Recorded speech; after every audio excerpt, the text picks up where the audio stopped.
Hello guys. Welcome to the channel. This is Jacob's Dungeon. Today we're gonna cover the second episode of Stranger Things Season 4. The episode starts with showing the Russian base, where Joyce unwillingly pulls the lever, destroying the machine base and closing the gate. With this, Joyce believed that Hopper died. But now, the camera shows the reality. As electricity begins to spread out of the machine, Hopper jumps down a platform to avoid the damage from the explosion. After the explosion, Hopper lies in the ground alive. In Hawkins, Max wakes up frightenedly. After her brother's death, her condition was not so good. Moments later, Max notices the police vehicles are rushing towards Eddie's trailer. Max's mother tells her that Eddie has done something wrong. The officer opens the door and takes a look at Chrissy's dead body.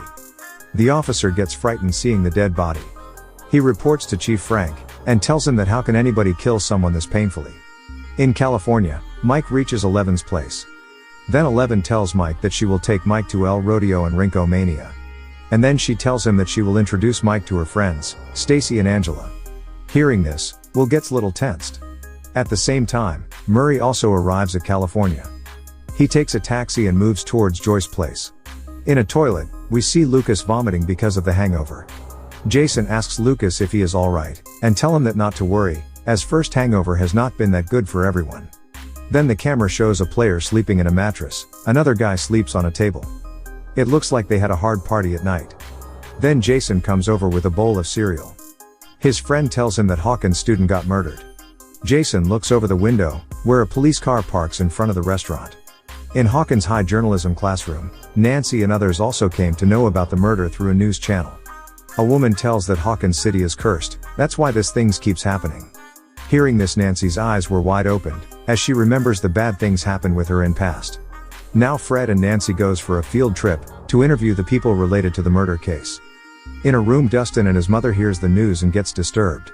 Then Max arrives at Dustin's house and she tells him that last night, she saw Eddie and Chrissy together going inside the trailer. She also tells Dustin that after she saw Chrissy and Eddie going to the trailer, she noticed light flickering all over her house, and after some moments she saw Eddie's rushing out of the trailer in fear.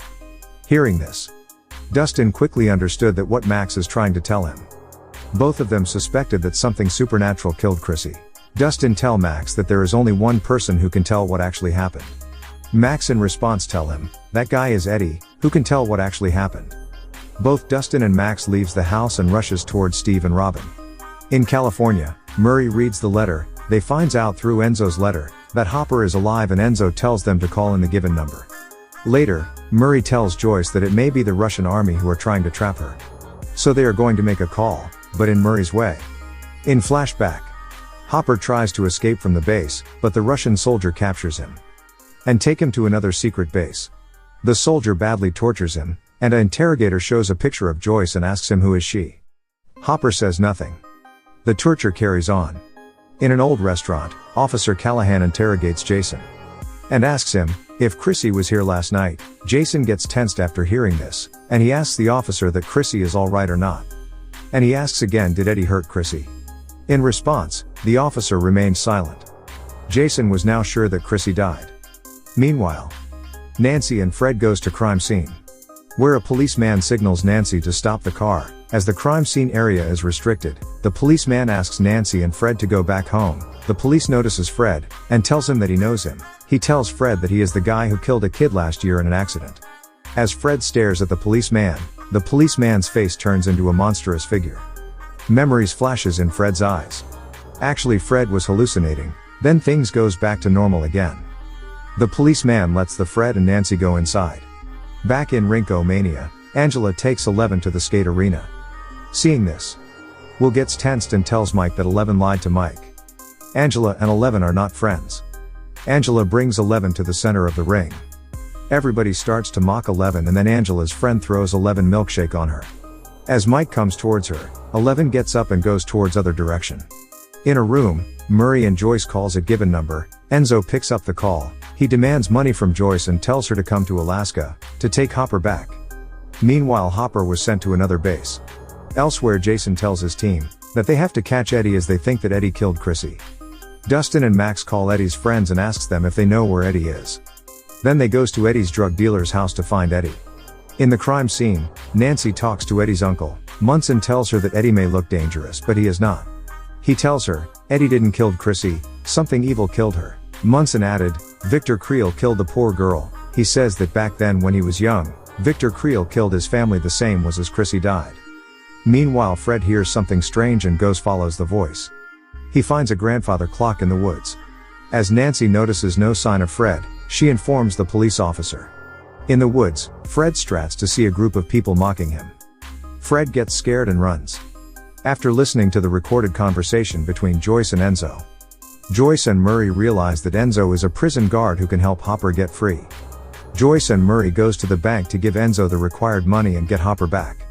At Rinkomania, Eleven seeks for revenge and she takes the roller skates and hits Angela with the skate. Mike and Will run over. Mike tells Eleven that what she had done. Eleven's memories flashes in her eyes. Now she thinks that she is no good for anybody. At night, Dustin and his friends goes to a lighthouse to find Eddie. All of them start searching the place, and then Eddie speared up from the boat and attacks Eddie. Dustin comforts Eddie. He tells him that they are on his side.